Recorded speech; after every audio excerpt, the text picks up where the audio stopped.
Hey folks, it's Drew over here at Faville Grove Sanctuary. We're in the seed barn today, so I'll be giving you just a quick tour. Yesterday we had some rainfall, so we weren't able to seed collect, so we spent our whole day in the seed barn here. So I'll just be giving you a quick tour. Looks like there's some rain tomorrow, so if we do have volunteers, we might be in the seed barn. But again, you can come out here and volunteer Wednesdays 9:30 to noon, and then Saturdays 9:30 to noon and 1:30 to 4. So you can take a look at just kind of some of the species in here. Here we've got Indian grass. I'll just give you a quick shot of the whole barn here. So you got about 16 trays up here. And at the moment, I haven't done a specific count yet, but I think we have over 200 species collected, and we should get over 300 by the end of October, really. So here's Indian grass. It's a nice native grass.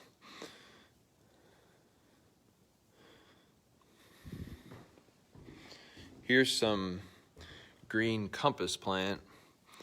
So this hasn't been cleaned yet, and it was still pretty green when we collected it. But you can see,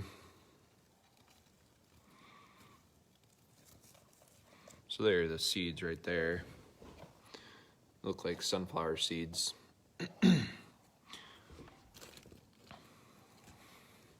that's a silphium, and we have really a lot of the compass plant thanks to all the help from volunteers. Here's some feed bags filled with compass plant. So you can see in there, there's lots of good seed in there, like there. So we've got a couple of feed bags of compass plant here. So that's again, that's a silphium. That's sort of an important one for the prairies out here. Another silphium is Rosinweed, which is right here. You can see it's pretty similar looking.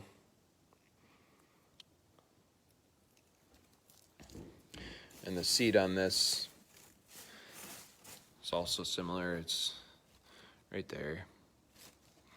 Got all the seed here. And then another silphium. So there are 4 native silphiums in Wisconsin. This is the prairie dock. So they all have real showy yellow flowers. But again, here you can see the seed. It's all splayed out like that. And then we'll just take a look at the last silphium here.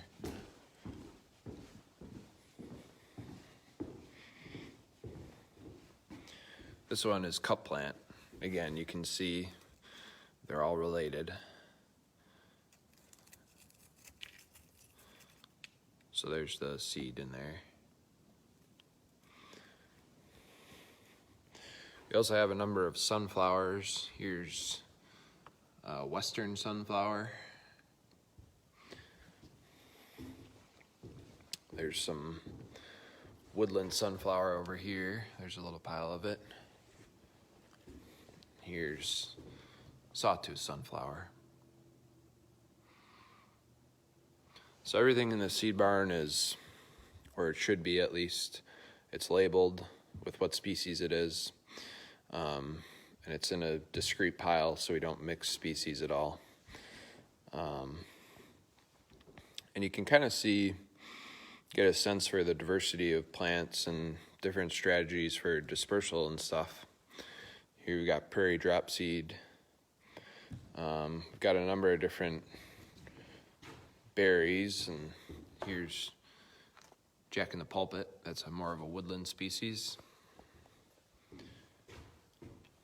Here's a carrion berry, a smilax species. And here's false Solomon seal. So you got a good amount of that. It's kind of pretty. Here's actually starry false Solomon seal. We do have a lot of grasses and sedges. Here's bottlebrush grass. That's a really good savanna species. You can see it up closer there. There's the prairie drop seed. And then we've got some big blue stem, which is this stuff here. I showed you the Indian grass. We've got some dark green bulrush here, some switchgrass. I think that's about it for the grasses that are currently out. You can see we do have some wind dispersed seed too. A lot of these are asters. This is hairy hawkweed that likes growing in real dry sites. There's rough blazing star. So you can see right there. That's another wind dispersed seed. You got swamp thistle. And then across the way over here, that pile right there is old field thistle. So same genus, different species. Old field thistle grows in more mesic to wet mesic, dry mesic habitats. The swamp thistle grows kind of in fens, areas where there's groundwater, and sort of wet prairies. But those are nice, both nice native species. Got another berry over here. This is Solomon seal.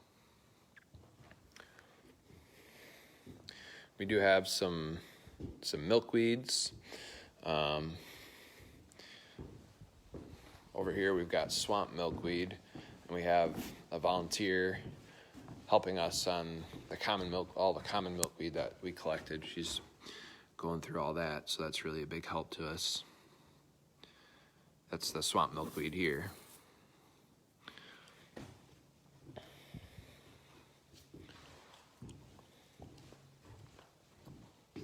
And then we do have more clean compass plant over here. The other day we collected some yellow coneflower. Saw all this here. So you can go a little bit into the sort of the process of how we clean seed. Here's a bunch of Indian grass. Oh, and here's a fun one. This is flowering spurge. So you can see it's covered with a screen here. That's because the seed it's got ballistic seed dispersal, so the seed pops open and flies out. So you can see the little white, that's the seed there. So on sort of dry days where it's warm in fall, you can hear this popping. It can almost start to sound like popcorn when there's a lot of it. But that's mostly popped now. We collected that maybe a month ago, and the majority of it is popped, so that looks good. So I'll show you some of the sort of tools we use for cleaning. We have a bunch of different screens of different sizes. So depending on, what sort of seed that we're filtering through here, we'll use a different screen. So for something like prairie cinquefoil, it's got real small seed, so I'd use this small screen. And this is one that we also have a hammer mill, so we'll run this probably through the hammer mill, and then we'll screen it. But you can just get an idea for what that seed looks like. So there you can see it. I think it sort of looks like, it's almost like cornmeal. It's real fine.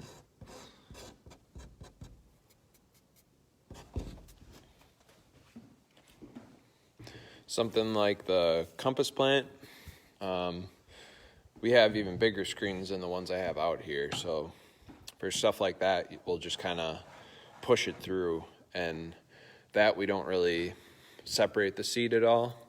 It's just sort of intermixed with all the chaff, because it's all sort of the same size. With something like the prairie cinquefoil, where that seed is so small, it's pretty easy to separate it. But in some things like the Indian grass, you can screen this once and you'll get out little sticks and stuff, but you're not gonna, make a lot of headway by cleaning the seed. It just gets the bigger stuff out of it. That's important for us because when we mix it, we don't want clumps forming in the seed mix, and we want it all to be evenly distributed, so that we get a good mixture. So that big tub there that's filled with seed, that's actually where we mix all of our seed. So we'll have it all lined up and labeled along here. A lot of it will be in bags. You can see this is all already cleaned seed here. So we'll have it in bags, and we'll alphabetize every species. And then we'll go through and put different mixes in there, and then we have a shovel and a fork, and we mix it all up in there. So yeah, you can get an idea for what we've already collected here. Just a lot of sedges and stuff. Here's Beb sedge. Here's a Commandra umbellata. That's a nice species. But sort of smaller stuff, a lot of bags, and then stuff like the purple prairie clover. That's already been cleaned, and that's ready to be mixed when the time comes. So we got more screens over here. So some of the bigger ones on the bottom for bigger jobs, and then all sorts of sizes and stuff. And it's more art than science. Just kind of have to work through to find the right screen and figure out how the seed fits through there. Yesterday we were cleaning prairie dock, and we were kind of having trouble screening it, but we ended up figuring out the right screen for it and worked through that. So but that's sort of the basic process of what we do up here. We lay out the seed, let it dry down a bunch, and once it's dry, it can be cleaned, which we either hammer mill it and then screen it, or we'll just screen it right away, just to separate out that seed and get it so it's some cleaner seed. And then once the seed is all cleaned, we'll put it in buckets or bins or bags, and it's all labeled. And then it's ready to go into the mixture when we do the mixing, which will be in November sometime probably. So we do need lots of volunteers this year when we do the planting, because we are planting about 40 acres. So that's part of the reason why we've got so much seed in here right now. We're doing a really big planting, so we need all the seed that we can get, and we need all the volunteers we can get too, just to keep collecting that seed. So if you're able to come out, we'd really appreciate it. So you can support Madison Audubon, MadisonAudubon.org/donate. And again, feel free to come out to Faville Grove Sanctuary anytime. We've got some mowed trails now, so you can embrace the fall weather that's coming. Thanks.